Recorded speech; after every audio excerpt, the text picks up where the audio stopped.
Hello everyone and welcome back to Chris Aquatics. Now in today's video we're going to be doing something super cool.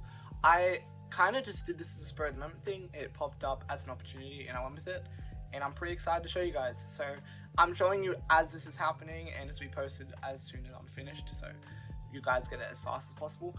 I just wanted to get it out there so that you guys could see what's changing with the setups. So my last video I did an update on the Caridina tank, and my main issue that I've been saying for months is that I want a bigger tank, and the issue is this rack, right? Just trying to explain to you guys the concept, right? I've always wanted to get a 3-foot tank, so instead of having 1, 2, 3, just one big tank. And the problem is height. So with these small tanks, there's enough space for me, I'm trying to show, to fit my hand in there and get stuff done, you know, do things. This tank's a lot more harder. This is probably like the closest I'd go, which is probably like 10 centimeter gap. I wouldn't go much less. That's always been the issue for me. So having a 3-foot tank that takes up the whole shelf would be so much better. But I've never been able to find one for a reasonable price, and getting them brand new is pretty expensive, so I've held off. But I ended up getting lucky, had a friend who helped me out, and I traded for one, and here we are. So then I'm going to show you guys the tank in a sec. I just thought I'd show you down the bottom here of all the tanks, what's going on in the room. So this is my Eddie Bays, these are my RO2s. I love spotted blue eyes, and then I've got Trundling Creek spotteds in this tank as well. So this shelf I managed to fit 4, right? But this is like a small tank, and it wouldn't work if you want to do 4K marks. You just barely run out of room, so it sort of sucks. But that's kind of like the vibe I like for, like, this is like the rack size I like for breeding, whatnot. But I just wanted to have one level that had just one tank on it. And we finally got it, so I can't wait to show you guys. So the top shelf before had 2 tanks, and they were your 20 litre size here. So these 2 size tanks, but they were just side by side, right? So this one here up there and then on the side, right? So they were side by side in that section, and I liked it, and I bred rice fish in the hundreds in there, and they're in the tank right now, but I need to change. So we got a new tank. This is a 3-foot. Sorry, it sounds so cool. It's a 3-foot tank, but it's a shallow. So this is 90 centimeters long, and it's 24 centimeters high and 22 centimeters deep. So it's very small in terms of height for a 3-foot tank. It's just shy of 50 liters, it's 49 liters. And compared to the 20 liters the Caridina have right now, it's a great upgrade. So this is what I've been wanting to do for a while. I have to set up the light for this, so we're gonna set up the light first, and then I'll show you guys what's going on. Just step up and show you. So it came with the foam pad, which was sitting on, which is why the base is already black. The background's already black. It has been used, so it's hard to show, but there's signs of it. There's a bit of stuff that's like, you know, there's a slight little bit of a kind of cracky in the corner. It's not a crack, but it's like a little chip. But that kind of stuff doesn't bother me. It's hidden anyway, I can't even tell. So this is what happens when you go for second hand. You don't get it perfect. You know, there's like a couple scratches, but you guys really don't care. I don't care. It's just, it's good to have the tank, you know. So if you want to go brand new, like my mate, that's what he did. He bought a brand new tank and got rid of the old one. Go for it if you have the money, but I've always preferred to trade up to your setup. So that's what I'm doing right now. And here we are. So this is the tank, and I'm so excited to set this up. The plan is I've already got RO water being made.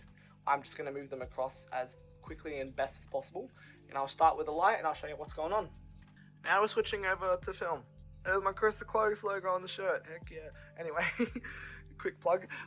So this is the light. This is the box that it came in. So your Weak Aqua L series. I turned this thing on last night and it blasts. I got this tank last night, by the way, guys. So yeah, it has. I like the Weak Aqua series more than Chihiro's. So I had Chihiro's, or if that's how you say it, on 2 tanks, and well, 3 technically. So that's a Chihiro's B series, and the one over there is a Chihiro's WRGB2 Slim. So I've got 2 still, but I've also got 2 Weak Aqua lights. The app for them so much better, the control so much better, and you have this. So please focus, RGB and UV spectrum. So I can show you guys when I do set this up how it looks. I'll put like a screenshot and screen and whatnot. But basically this is the light, and it's pretty massive, by the way, compared to my hand. So this is gonna like blast the tank, so I'm gonna have to lower the spectrum quite a lot and make it a little bit less blasting, but it will work. So this is the, so hard to get my camera to focus, guys, sorry. It's the L900 Pro. So this is 90 centimeters, this is the 3 foot. This is the original light I had. It's a 2 foot light that I had on two 1 foot tanks, those ones. Right, so this is the new light, please focus. And we're going to be setting it up. So it comes with a hanging kit, but I'm going to be using the legs right here. These are like the Chihiro's legs. The other ones I have are like little stand things. It's like a little thing holding up the side, but this light's way too heavy to do that, so we're going to have this. I'm going to quickly put these on, and I'm going to be putting it on the tank, and I'll jump to when that's done, and I'll show you how it looks. Alright, so the light is on, so it does take up quite a good amount of the tank, which is good. I'm going to center it at one point. It's just hanging off the back because I was trying to clean the inside of the glass. It's still a bit dirty, but I'm just going to do it while I fill up the water and whatnot. So I'm going to initially start by adding 20 litres of RO water to the base, which I've already made, and I'll show you what it looks like after that. Alright, so in terms of size, if you guys are curious, that is 20 litres exactly, added a bit under, but 20 litres pretty much added to the tank, so just under halfway full. And it is also about a centimetre of thick glass in the base too. So that is the 20 litres added. I'm not entirely sure what I want to do next. I'm going to figure that out now, and I'll jump to that. But I'm pretty much going to be setting up the filter, so I'll show you guys what I'm going to be using and such, and go from there. Next, what I'm doing is I've took the sponges off the initial tank, the Caridina went in, and I'm going to cycle this one. So basically, just a matter of squeezing these out and letting this run through the tank, which will then run into the filter once I have it set up. As I'm setting up something different, once I've squeezed this out completely, take this one out. That's all the goodness that I want in this tank. And that's the plan at least. Oh, Chris Aquatics logo on the screen right now. So I wanted to just get this tank quick cycled, as these sponges have been sitting in that tank for a very long time. So I know that this is gonna set it up straight away. I don't have to worry about chlorine or anything because this is straight RO water. So the TDS will be set to 0, and then I'll go from here and then judge the rest of it. So just squeezed out the rest of that and let that sit for a second. After I've squeezed everything out, I basically just dumped everything that was in the Caridina tank in here. So troller wood, that moss mat, the buce mat, buce rocks, those 3 buce rocks, bulbitis, and the flame. The flame I'm hoping does better in here with more space, as I think it got like covered over and it's all started to die back off the bottom, which sucks, but hopefully it should bounce back. There's already life all through this tank. I don't know if you guys just saw. It's like little critters and invertebrates moving around. Invertebrates, sorry. Now basically what I've done is I've added trim salts to this to get the TDS to around 100, as the other tank's at about 140, so I want it to balance out at 120. So I'm going to basically now, after this is balanced for about half an hour, and it's staying at 120, I'm basically just going to take the water from the original Caridina tank with the Caridina and add them to it, because it's completely cycled. This is all things, the only thing that's changed is the tank. So it's just the exact same thing, just bigger. And I've just added a higher volume of water, and I've upped the, because I added a higher volume of water, I've matched the TDS. So that's what we're doing now. Jumping forward a couple of days in the future, probably been about 5 days, I'll let the tank clear up, and I wanted to wait till I got what I've got here to go so I could film it. So everything's added that was originally in the 20 litre. Bulbitis is here. The flame moss went mostly brown, but I do have green parts. I'm thinking I'm just going to rip out all the brown parts and just let it grow again. We have the original filter. The seal's sort of broken, but I mean, I don't think it matters too much. It still has good flow. And then I have the new filter, which takes up this left corner. And this whole front section, if I can focus, is one big sponge. Sorry, my fingers are in the way, but yeah, one big sponge. So the shrimp have been grazing underneath and on the sponge, which has been cool. Just zooming out for you guys. So this is the whole tank set up for the minute. The light is on. This is the whole tank and everything. I just added the substrate for now. It's supposed to go in the filter, but turns out my substrate's a bit too small, so I need to buy a different type at some point, which is not going to be anytime soon, but yeah. But now getting into this, so we have 2 long airline tubes, and this is drip acclimating. So I got 20 blue drains in here, and I got 10 red galaxies in here. This is also just Christmas moss. Might end up adding it to the tank. There, those are Bloody Marys that are going to go in this cube tank. But yeah, these 2 types are going to go in here. The thing about Caridina and Neo Caridina is they can't crossbreed, so I'm going to be trying to raise a blue colony along with the Caridinas in one big tank and see how it goes. I figured as there's so much more space now, it could be fun doing this, and I'm gonna add the shrimp after these buckets fill up. So give me about an hour or so and these guys will be ready to go in the tank. So if you're adding shrimp, especially if you really care and stuff, I would definitely, to be honest, I would always drip acclimate. It's very simple. You just need an airline tube, right? And you have your drip. Probably a bit faster, but this is like a 5 litre bucket. So you have your drip, and you basically just great suction from the top and let it start running, and then you make a tie. And you tie it to it until you have a drip that you like.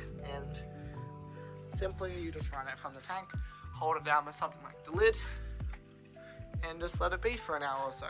And this basically is slowly adding the aquarium's water to their water. But the thing is, I don't want to add the water from the Neo's tank, which was not RO, to this. So what I'm going to be doing is I'm going to be making new RO water on top of this, topping up the tank, and then adding these all. And that's kind of how I do it. Others might do it a bit differently, but that's sort of how I'm going to be doing it today. So we're jumping ahead quite a bit. It's been about a month and a bit, and a lot has changed. So I wanted to fill in everything and make the tank look nice, and then I wanted to let the shrimplets that have now come in the masses to show up so I could give you guys this grasp of the situation. So when you upgrade Caridina, as I've just learned, they tend to breed a lot, and I've kind of hit the nail on the head here, and they're doing amazing. So the tank's flourishing. I'm very happy with it. I'm also breeding fish in it, so there's spotted in this container, luminatus in this one. They're just rainbow fish, if you want to call them that, supernovals. I don't have space, so they're in here, but yeah, try to just not let that distract you. Anyway, the tank has grown in quite well. This is the kind of moss section, and that's kind of the buce section. So I'll take you through everything that's changed and give you guys a little bit of a look. Alright, taking a look at my favorite side, this has been doing so well. So I've got Physidens moss mixed with the Caridina, and they love it. I love how this stuff looks. So I forgot the exact type of Physidens. I think this is Physidens nobilis, because I've got 2 types. This is another type that I've recently gotten. It was very flaky and doesn't look good because it was all under a bunch of plants, but now it's starting to do a bit better. So you can see a couple of the babies up the front here. You can see some of them, like this one here, has some of that really nice patterning from the parents. So you're kind of looking at a mixture of black tigers, black galaxy tigers. I've got red galaxy tigers in here. I've got blue bolts, blue steels, red steels, and then kind of mixed red shrimp. So this one especially, look at the patterning on that. That I don't know what these come from. A lot of the shrimp got buried at the same time. So you can see this one's here more of a blue bolt, but not really. You're kind of looking at different coloration. But yeah, all the females kind of got buried up at the same time, and then they all dropped quite quickly. So you can see them all, quite a few just in this picture here. And this coloration I'm getting, guys, I'm beyond stoked. I've bred Caridina before, as you guys saw. We had some luck last time, but this is next level, and I'm really glad I could share it with you. In In terms of the blue dreams, they're in here. I haven't lost any. We still have all 20. They just haven't started breeding yet, which is taking its bit at a time, but I haven't really seen as many females as I'd want to hope for, so that's a male right there. You can see a couple more of the babies on this as well. There's another male over here.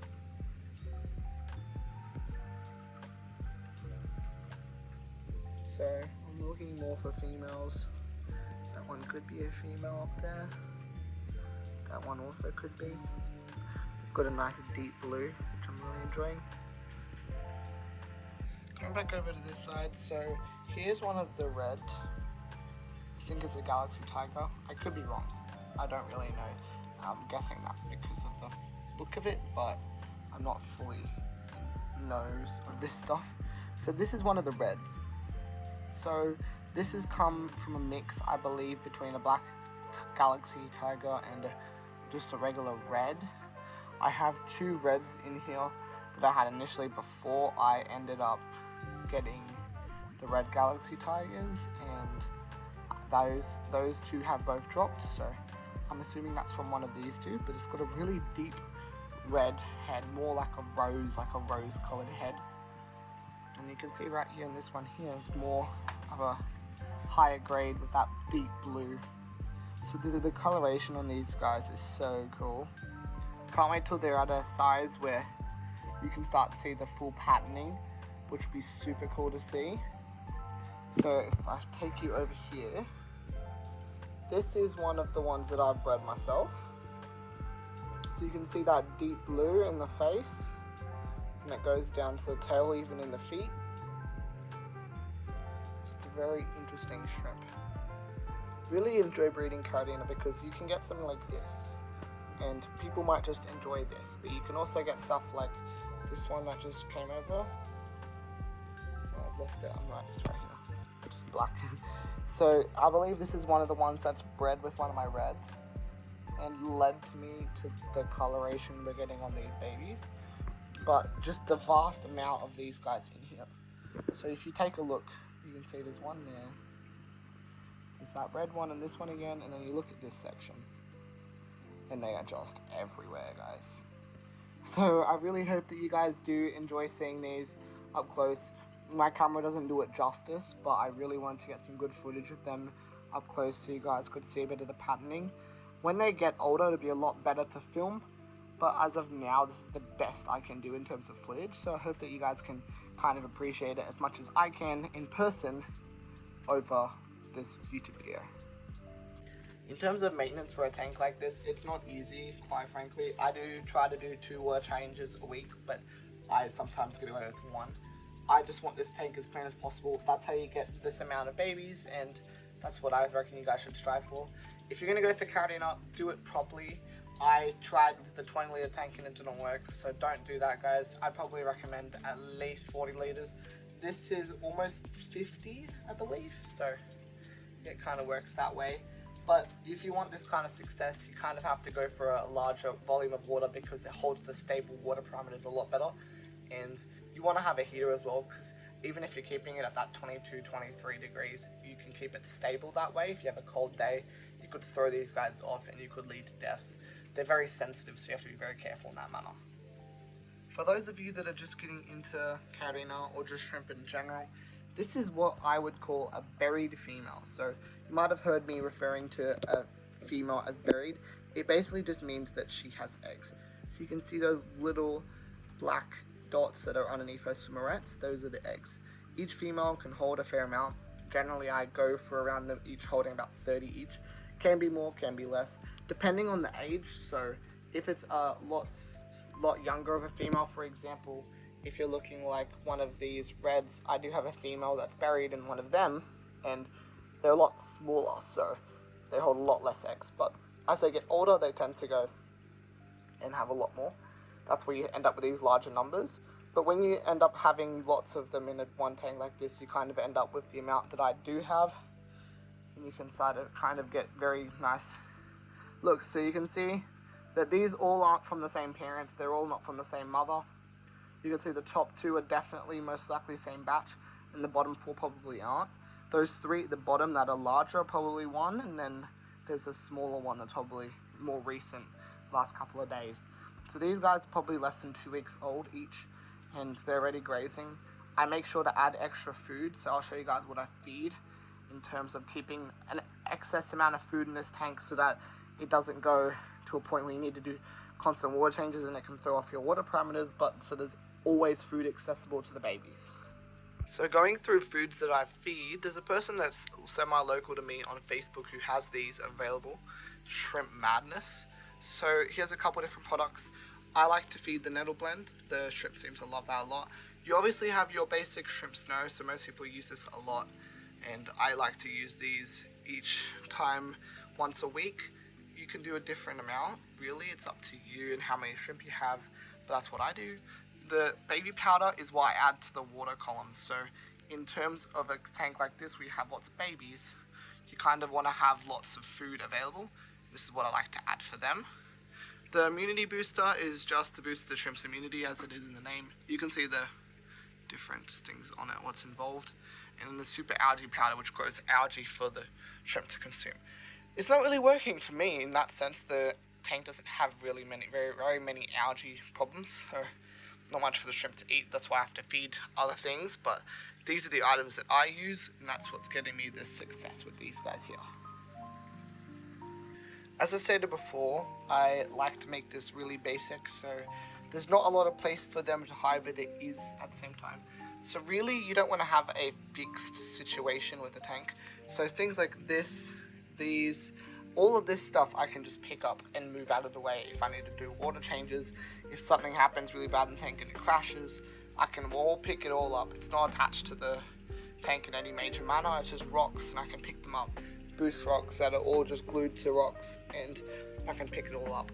Floating plants like the mosses and the bulbitis that I can easily just lift up, along with having lots of floaters, which the shrimp tend to love.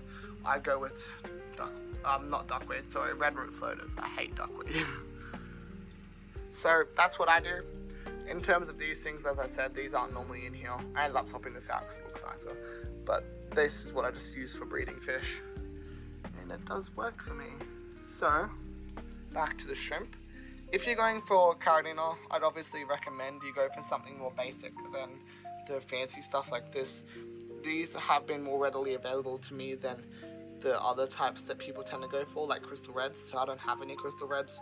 I'm looking into getting some at some point, but right now I don't. One couple actual things, so I have the Shrimp King bee salts. That's what I use for making the water remineralized, because I use RO, and this is a TDS meter. I just want to show you guys the TDS of this tank. So I keep it around 100 at the moment. The shrimp have been doing very well at around 100. You can have it between 100 and 120. I go around 100, but I mean, it's really personal preference. But that's what I've been having it at, and it's doing really well for me. So I just wanted to share that with you in terms of everything. And especially when it comes to your water parameters, you kind of want to keep them more stable. I like to have it at 100, and I kind of remineralize when I do water changes, top-offs and stuff. But it's really up to you guys and how you want to do it. In terms of the heater in here, I have a 100 watts heater, and I have that at about 24. So really it's up to you guys. These guys like 22, 24, so I keep it around 24. Other than that, guys, that is the full new setup. So everything has balanced out really well, and everything's breeding really well. I just said these guys so that you guys could get a bit more look at them, and I'm very happy that this went so well. I'm glad I could share this experience with you guys, as it was definitely a big thing for me, and I'm very grateful to be able to keep these kind of shrimp. I hope that you guys get to experience it the same way I do, even though it's just through YouTube, and I hope that you appreciate this video. In terms of other things, if you have any questions about anything specific to this, feel free to ask, and I'll try to answer it to the best of my ability. I don't know as much as others, but I definitely learned more since the first couple of videos, and I could definitely give you some insight.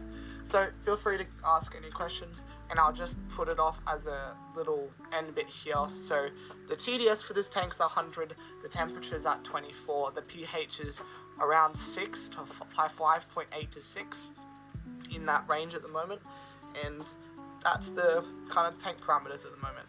Obviously the Aquasoil is in here. This is the 88 gold. It's a bit hard to find that now in Australia, but it might be a bit easier overseas. But here it's almost impossible now. But yeah, that's everything that's in this tank right now. Any questions on specific plants, feel free to ask.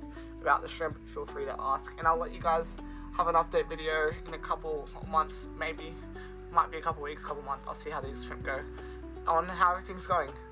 Other than that, I hope you guys did enjoy this video. Feel free to like, comment, and subscribe. And I'll catch you guys in the next one. Bye-bye, everyone.